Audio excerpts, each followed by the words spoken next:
Bienvenue dans la clarté du cœur, là où la vérité ne passe plus par la raison seule, mais par ce que le cœur sait déjà. Je suis Sophie, médium, semeuse de graines d'éveil. Aujourd'hui, je t'invite à remettre en question notre rapport au temps, à la temporalité, un sujet qui trouble, qui interroge et qui révèle. Je ne prétends pas détenir une vérité absolue, mais je souhaite te partager ma vision vibratoire et multidimensionnelle du temps.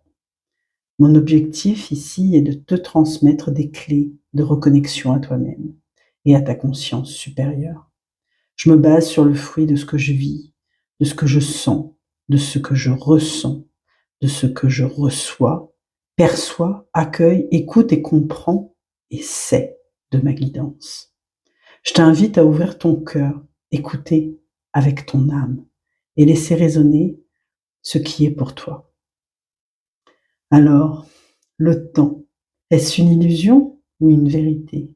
Et si le temps n'était qu'une illusion, une construction mentale, utile pour vivre sur Terre, mais absente dans les autres plans de conscience? Et si le temps n'était qu'un voile posé sur la vérité? Depuis que nous sommes enfants, on nous enseigne que le temps est linéaire. Il y a un avant, un pendant, un après. D'ailleurs, on entend souvent je suis en retard, je n'ai pas le temps, ça prendra du temps. En fait, tout comme le lapin d'Alice au pays des merveilles, on nous apprend à courir après le temps. Le temps se mesure, se compte. 3 temps. Un passé, un présent, un futur. Ça, c'est une construction humaine et sociale du temps, avec un tas de notions d'horloge, de calendrier, d'agenda électronique et j'en passe.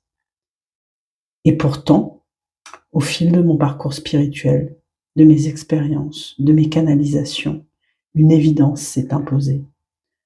Le temps, tel qu'on nous l'a enseigné, est une illusion de la matrice terrestre. Et je vais tenter de vous expliquer pourquoi. Je vais d'abord, dans un premier temps, m'appuyer quand même sur certaines évidences scientifiques, en fait, pour éclairer. Parce que la science, en fait, elle parle du temps. Notamment, ce qui est le plus connu, c'est la relativité d'Einstein, qui nous dit que le temps n'est pas absolu. Il ralentit en fonction de la vitesse et de la gravité. Cela veut dire, en fait, qu'il n'existe pas partout pareil. Ni et le même pour tout le monde. Il dépend en fait d'un certain contexte. L'idée ici d'Einstein, c'est que le temps n'est pas absolu. Il dépend de la vitesse et de la gravité. Pour vous donner un exemple, imaginez par exemple 2 jumeaux. L'un reste sur Terre et l'autre part dans une fusée qui voyage presque à la vitesse de la lumière. Quand le jumeau revient de l'espace, il a à peine vieilli, alors que son frère, qui est resté sur Terre, est devenu un vieil homme. C'est ce qu'on appelle le paradoxe des jumeaux, twin paradox in English. En conséquence, c'est une conséquence en fait de la relativité, qui montre comment le temps ne s'écoule pas de la même façon selon la vitesse à laquelle on se déplace. Ce que ça nous enseigne spirituellement, au-delà de l'exemple scientifique, en fait, ce paradoxe, il parle de nous. Il parle de nos différentes parts, de nos différentes vies, de nos différents rythmes, comme des jumeaux intérieurs qui évoluent chacun à leur vitesse, dans différents plans, et qui parfois se rejoignent et parfois s'éloignent. Il nous rappelle en fait que le temps est un miroir des trajectoires. Encore de manière scientifique, dans la physique quantique, on nous parle ici de certaines particules en fait qui réagissent hors du temps, comme si elles savaient déjà ce qui va arriver. Le temps est alors plutôt flou. Certaines expériences suggèrent une non-linéarité du temps. La physique quantique, elle nous révèle que tout au fond de la matière le temps, tel que nous le connaissons, n'existe plus vraiment. Certaines particules, lorsqu'elles sont dites intriquées, restent reliées comme par un fil invisible. En fait, si tu modifies l'une, l'autre réagit instantanément. Peu importe la distance. À 1 mètre, à 1 milliard de kilomètres, c'est pareil. Donc vraiment, l'idée ici, c'est, dans cette théorie de physique quantique, c'est de dire que certaines particules, elles semblent réagir avant même que l'information ne leur parvienne. Pour vous citer un exemple, par exemple, pensons à 2 dés qu'on jette à des kilomètres l'un de l'autre. Par exemple, un on jette sur la Terre, on le lance sur la Terre, et l'autre, on le lance sur la Lune en même temps. Et en fait, dès que l'un tombe sur un 6, l'autre, en fait, instantanément, il est sur le 6 aussi. Peu importe la distance ici. Comme s'ils étaient liés, en fait, par une magie invisible. Et c'est ça qu'on appelle l'intrication quantique. Il n'y a pas de transmission de signal, il n'y a pas de délai. C'est comme si les 2 dés, ils étaient un seul et même être, au-delà du temps, au-delà de l'espace. Sur le plan vibratoire, par exemple, pour vous donner un autre exemple concret, dans le lien de flammes jumelles. C'est ce même mystère, en fait, qui se joue. Il y a un magnétisme invisible, un lien profond qui dépasse la matière, un appel silencieux qui résonne d'un cœur à l'autre, d'une âme à l'autre, peu importe ici la distance. C'est comme si nos 2 cœurs sont reliés dans l'invisible. Ils vibrent ensemble sans se voir. On le ressent physiquement, dans la matière. Symboliquement, ces 2 cœurs, ils parlent du lien d'âme, de ce magnétisme intérieur en fait, qui lui ne connaît ni temps ni espace. D'autres scientifiques parlent de la non-localité. Alors ça, c'est le mystère du lien sans distance. La non-localité en physique quantique, ça décrit un phénomène plutôt troublant. C'est en fait l'information qui circule sans passer par l'espace, ni par le temps. C'est comme si tout était déjà relié, sans aucune onde, aucun signal, aucun messager qui n'ait besoin de voyager. Par exemple, si on imagine que tu es en train d'appeler un ami, mais que tu n'as pas de téléphone en fait, et tu n'as pas de voix non plus. Il n'y a pas d'onde, il n'y a pas de câble, en fait il n'y a rien. Et pourtant, cet ami, il t'entend. Il t'entend instantanément. Peu importe s'il est à côté de toi ou à l'autre bout de l'univers. C'est ça la non-localité. Un lien direct, sans distance, sans délai. Et évidemment, dans la résonance vibratoire, moi, de suite, cet exemple de non-localité, me fait penser à, dans le lien d'âme, dans le lien de flammes jumelles, ce mystère, il s'exprime aussi de la façon suivante. Par exemple, on sent l'émotion, on reçoit l'appel intérieur avant même que l'autre ne l'ait formulé. On sait quand il souffre, par exemple, même à 1000 kilomètres. D'accord? Parce qu'au-delà de la matière, en fait, on est déjà unis. Moi, je vais vous dire que personnellement, dans mon vécu, quand j'ai eu cette compréhension, j'ai eu un acouphène de manière soudaine, comme un chant, invisible en fait, venu d'ailleurs, C'est ça pour moi l'acouphène, parce que j'en fais pas.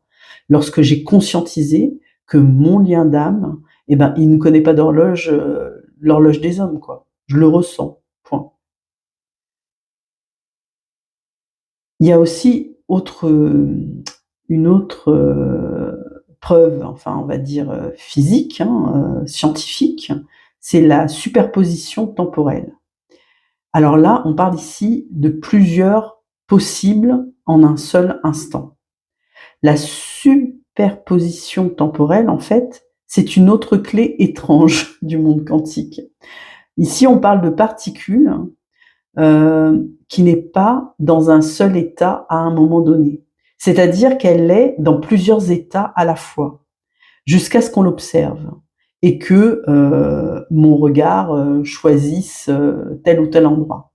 Alors pour ceux qui connaissent, ça c'est à l'échelle quantique, on parle qu'on peut exister dans plusieurs états en fait, dans plusieurs moments dans un même temps. C'est ça l'idée. Et vous pouvez imaginer par exemple une pièce de monnaie qui serait à la fois pile et face en même temps. Et je sais pas, vous la lancez en l'air en fait, et ce n'est que quand que vous la regardez en fait qu'elle choisit le côté. C'est ici la même image pour ceux qui connaissent du chat de Schrödinger, qui est à la fois vivant et mort jusqu'à ce qu'on ouvre la boîte et qu'on regarde dedans. C'est le regard, la conscience qui va faire basculer l'état du chat en fait. Le fait qu'il soit en vie ou meurt. En fait, moi, ce à quoi ça m'a fait penser dans la résonance vibratoire, c'est que dans cette vie incarnée, hein, chaque chemin, en fait, ils existent avant que tu poses le pied, par exemple.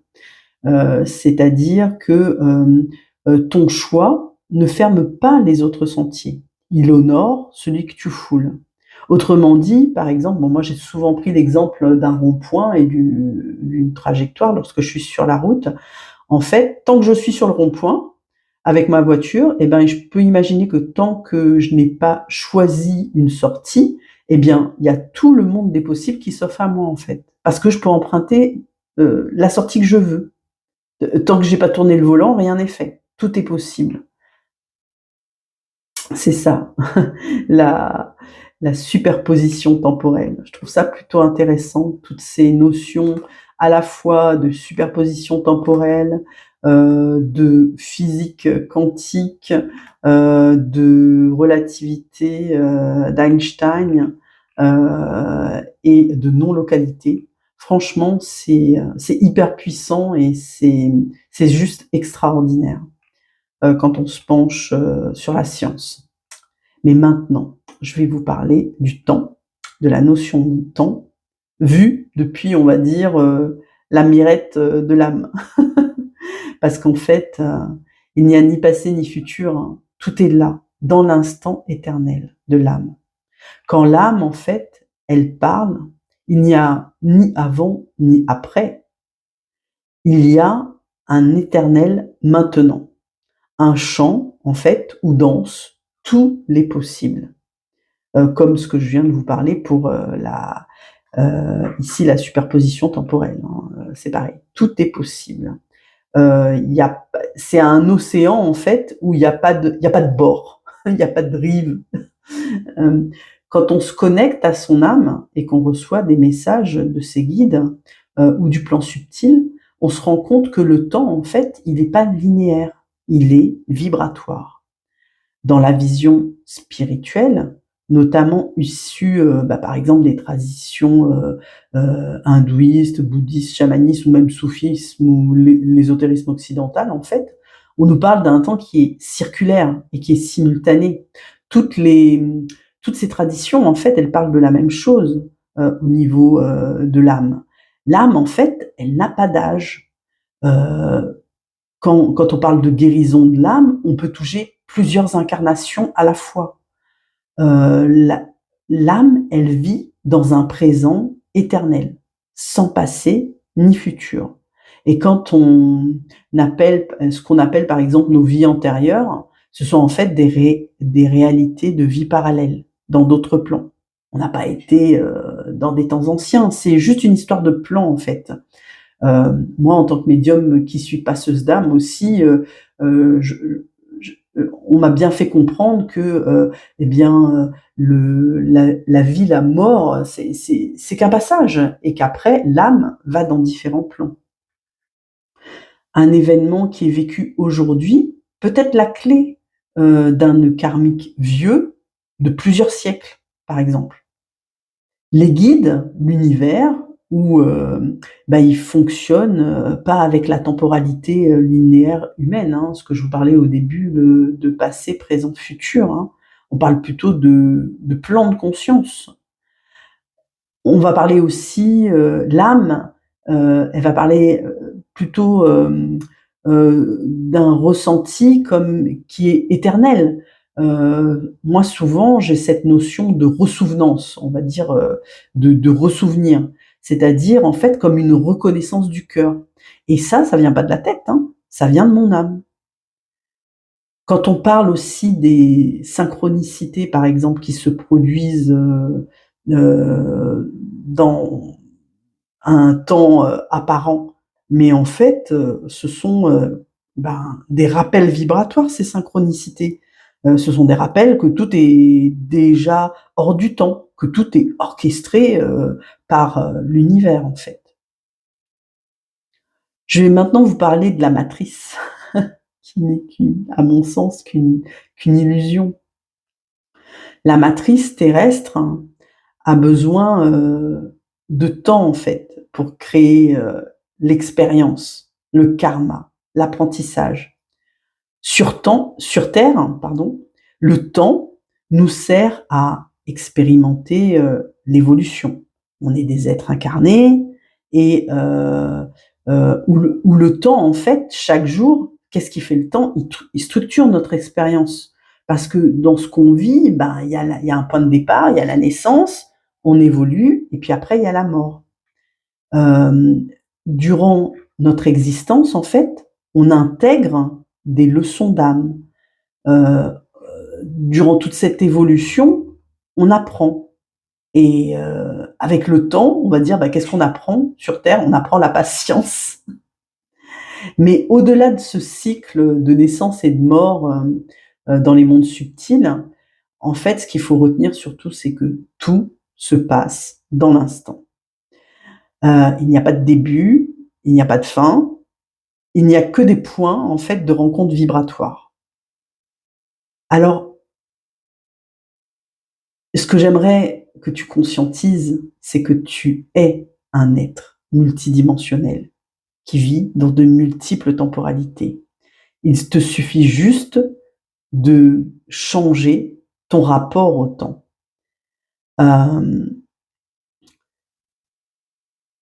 Ce que tu dois réaliser, c'est que tu dois vivre ta vie différemment, sortir de cette illusion du temps. Et quand tu fais ça, tu fuis pas la réalité, hein. Tu la vis en fait tout simplement différemment.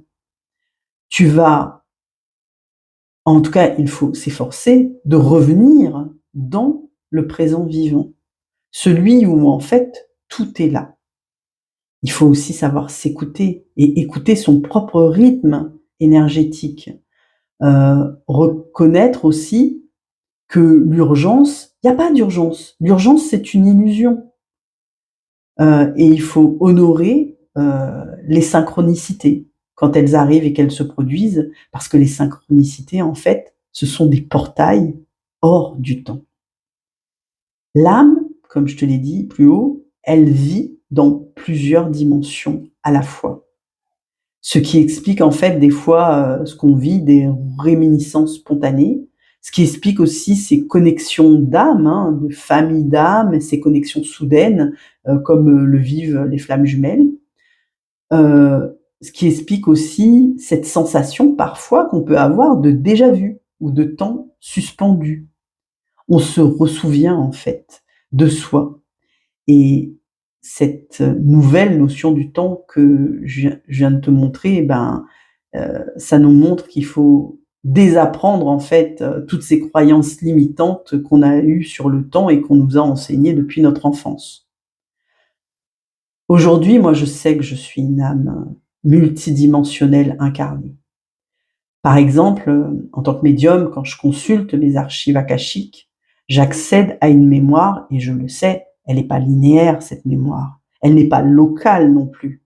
J'ouvre en fait un canal de connaissances, comment je pourrais dire ça, qui relie en fait les époques, les dimensions, les traditions. C'est aussi ça d'être un être multidimensionnel. C'est pour pouvoir voyager, par exemple, sans bouger, comprendre sans mentaliser et ressentir sans forcément se souvenir avec la tête.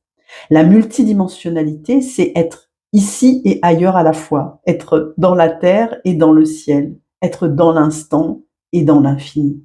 C'est la capacité à vivre, à percevoir plusieurs plans de réalité en même temps. Je vais prendre un exemple concret. Quand je fais des lives sur YouTube, je suis chez moi, je suis dans une temporalité, dans mon temps. vous, quand vous recevez cette, vidéo et que vous la visionnez, en plus il y a un décalage, de 5-10 secondes sur YouTube, vous êtes dans votre temporalité, dans une temporalité différente. Les personnes pour recevoir le message. Les personnes qui regarderont ce YouTube en replay seront encore dans une autre temporalité, d'accord? Et en plus, pas forcément une temporalité, on va dire, immédiate. Elles le regarderont peut-être plus tard ou voire, des années après. C'est ça la multidimension aussi. La multidimension, comme je vous disais, c'est cette capacité de vivre et de percevoir plusieurs plans de réalité en même temps. Ton corps, il est ici, d'accord, physiquement par exemple, mais ton âme, elle peut ressentir des choses qui viennent d'ailleurs, d'avant ou de plus haut. Et c'est ce que j'avais expliqué dans les ressentis qu'on a, en fait, par rapport à notre autre dans ce lien de flammes jumelles, qui sont très forts. Alors concrètement, comment vous pouvez changer votre rapport au temps? Je vais vous donner des clés là, ici et maintenant. Comme je vous disais, sortir du temps, sortir de cette linéarité, passé, présent, futur, pour n'être que dans le présent, parce qu'il y a que ça qui compte, comme l'a bien expliqué Eckhart Tolle. Eh bien, c'est, goûter le temps, en fait, avec une présence entière. Alors ça veut dire quoi ça? On peut le faire de différentes façons. On peut s'ancrer dans l'instant vibrant, présent, être présent à ce qu'on fait, en fait, être dans la présence. On va suivre à ce moment-là le rythme de son cœur, le rythme de son âme. On va pas je sais pas, vous allez suivre les rythmes de la nature, les cycles, la lune ou quoi, mais pas celui des horloges et des calendriers. Vous allez suivre votre propre rythme énergétique, en fait, pas celui qui est imposé, on va dire, par la vie. En tout cas, essayez de le faire au maximum, d'accord? Pour pouvoir parvenir à changer ce rapport au temps. C'est aussi sortir, par exemple, de la pression, du futur. C'est-à-dire arrêter de visualiser et faire des projections à tout va. Et c'est valable aussi, pour le passé, hein, d'être dans la nostalgie et dans le souvenir. Puisque je vous disais, l'idéal, c'est d'être au max dans l'instant présent. C'est aussi, par exemple, une des clés, c'est se relier à l'intemporel. Par exemple, au travers, de rituels ou d'états modifiés de conscience. Parce que quand vous êtes, par exemple, dans un état, méditatif ou quand vous respirez, vous faites de la respiration consciente ou quand vous allez dans la nature et cetera, en fait, vous revenez à cet instant présent et quelque part, là, vous touchez comme une part, on va dire, d'intemporalité, d'invisible. C'est aussi, comme je vous le disais, plus haut, c'était de voir les synchronicités qui arrivent à vous, d'accord? Comme des chants, comme je vous disais, moi, quand j'ai eu l'acouphène, je ne fais pas d'acouphène. J'ai eu un acouphène à un moment donné précis où j'ai percuté quelque chose, où j'ai lu quelque chose, mais qui m'a parlé et qui s'est adressé à moi et c'était juste une vibration comme un chant de mes guides qui me confirmait que ce que je ressentais, ce que je disais était juste et que j'étais dans le vrai. Donc, tout est signe, hein. Écoutez et soyez alerte par rapport aux signes que vous envoie, l'univers. N'hésitez pas à poser des intentions aussi. Vous posez des intentions, dans le cœur, dans le cœur de maintenant, enfin depuis maintenant en fait, et ça va tisser comme une toile, pour votre futur, les intentions que vous allez poser ici et maintenant. Et comme je vous disais, c'est en sortant de cette linéarité, d'accord? Heu par, de la méditation profonde, des fois des états de transe, hein, ou des fois que vous allez avoir des révélations médiumniques quoi, en fait, hein, ça va vous percuter là, d'accord? Et vous accédez alors à un espace hors temps. Et donc, à partir du moment où vous êtes hors du temps, c'est là que vous vous approchez de votre essence pure, de votre essence de l'être. Alors tout ça, tout ce que je viens de vous montrer, qu'est-ce que cela nous enseigne, heu, cette notion de temps? Eh bien, tout simplement, regardez, observez autour de vous. Sans doute aussi, vous avez dû ressentir que, avoir ce ressenti que ce temps ils s'accélèrent, que les journées, elles filent, que les mois, ils glissent. Ça fait un moment qu'on a cette impression et qu'à chaque phase lunaire, en fait, ça s'amplifie. Fiez-vous à votre intuition. Et ça, c'est pas une illusion, hein. On est nombreux vraiment à percevoir cette distorsion du temps. On démarre la journée et à des moments de la journée, on se dit: «Ah ben, il y a comme des moments d'accélération» et à des moments, ça ralentit ou ça stagne. Enfin, c'est bizarre, mais ce n'est plus, on va dire, à l'horloge, à la minute, à l'heure. Il y a comme une notion de temps ici qui est distordue, déformée quoi, si vous voulez, d'un point de vue humain. Et là, quand vous vous fiez à cette sensation, eh ben, c'est votre cœur, c'est votre âme qui parle, d'accord? Et en fait, ben, c'est vrai que tout ça, c'est lié aussi aux énergies planétaires, aux changements vibratoires de la Terre qui accompagnent en fait cette sensation. Et tout ça, c'est le reflet d'un éveil collectif, d'accord? C'est un appel à revenir en fait, collectivement à l'instant présent, tous autant que nous sommes, à sortir de nos agendas, à sortir de nos horloges, à habiter pleinement, comment dire? Bah, le cœur du maintenant. Pour, vous citer un exemple très, très concret. Moi, je le vis en ce moment, moi-même et je le ressens et je peux vous parler des impacts de lâcher prise en fait, sur le temps. Actuellement, ma fille, elle est en pleine période de choix pour ses études, ce fameux Parcoursup, hein, et elle hésitait à un moment donné entre 2 établissements. Ce choix, elle est remontée dans une des listes, de vœux et elle devait absolument opérer un choix aujourd'hui, là, avant, minuit, quoi. Et ce qui s'est passé, ce qui s'est produit, elle était hésitante. Tant que sa décision n'a pas été posée, eh bien, il y avait comme quelque chose qui était figé, dans la matière, bloqué. Et à partir du moment où elle a écouté son cœur et qu'elle a posé son choix et qu'après elle l'a matérialisé, c'est-à-dire, bah, sur internet, elle a coché, «Je refuse tel vœu» et donc, par défaut, le premier vœu était validé quoi, en fait. Et ben, les choses se sont alignées. L'univers, en fait, il a ouvert le chemin parce que, ben, du coup, on envisageait, c'est clair, en fonction de son choix, de déménager, d'accord? Et comme par magie, mais il n'y a pas de hasard, moi-même 2 jours auparavant, j'avais fait quelque chose dans la matière, c'est-à-dire sur Le Bon Coin, bah, voilà, j'avais vu une annonce et cetera et ce matin, j'ai, écrit un message à ce bailleur pour lui demander si le logement était toujours disponible.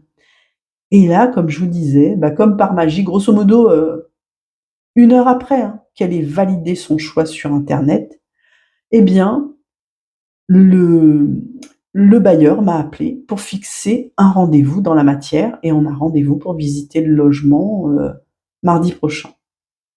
C'est comme si l'intention claire qu'elle avait activée, d'accord?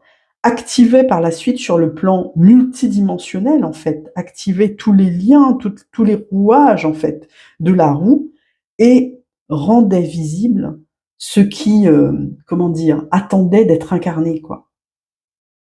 Alors je peux pas avoir plus concret que ça, j'espère avoir été claire et vous avoir expliqué dans la matière ce que ça veut dire, cette multidimensionnalité et de changer son rapport au temps et de lâcher prise par rapport au temps et de s'en remettre au divin, en fait, hein. C'est-à-dire mais il faut acter, hein, dans la matière, il faut faire des choses, c'est pas attendre et ne rien faire. Comme je dis, porter l'intention et l'intention, une fois qu'elle est émise, eh bien, elle tisse sa toile dans l'invisible, et l'univers orchestre et ça vient à vous et ça se manifeste. Alors je vais maintenant conclure en vous disant que le temps, en fait, contrairement à ce qu'on peut croire et notamment sur ce parcours de flammes jumelles, pour ceux qui sont en lien, eh ben, ce n'est pas votre ennemi. Le temps, ce n'est pas un ennemi à combattre, hein, mais c'est un voile à soulever. En fait, je vous invite vraiment ici à vivre en conscience dans votre multidimensionnalité, en utilisant les clés que je vous ai données plus haut. À vous reconnecter en fait à cette intelligence divine du maintenant. Et à travers cela, vous allez libérer en fait des contraintes mentales du style, «Ouais, c'est plus tard, c'est trop tard, c'est pas assez tard, je suis pas à l'heure et walali walala là». Non, vous êtes à l'heure, pile poil en fait, d'accord? Vous allez arrêter de courir comme le lapin d'Alice là, courir après le temps. On ne court pas après le temps. En fait, le temps, il est pas votre maître, hein, c'est un miroir que l'âme traverse pour se reconnaître. Et quand vous entrez en fait dans l'instant présent avec conscience, alors vraiment tout devient possible. Le futur, il s'écrit depuis, la fréquence du moment. Le passé en fait se transforme dès que tu guéris et le présent devient la porte du tout. Alors, je te remercie d'avoir pris ce moment avec moi. J'espère que ce message t'a parlé et si c'est le cas, ben, c'est qu'il t'était destiné. Alors, accueille-le, ressens-le, peut-être réécoute-le et si tu veux aussi, ben, tu peux le partager. Et je te retrouve très bientôt dans un autre maintenant.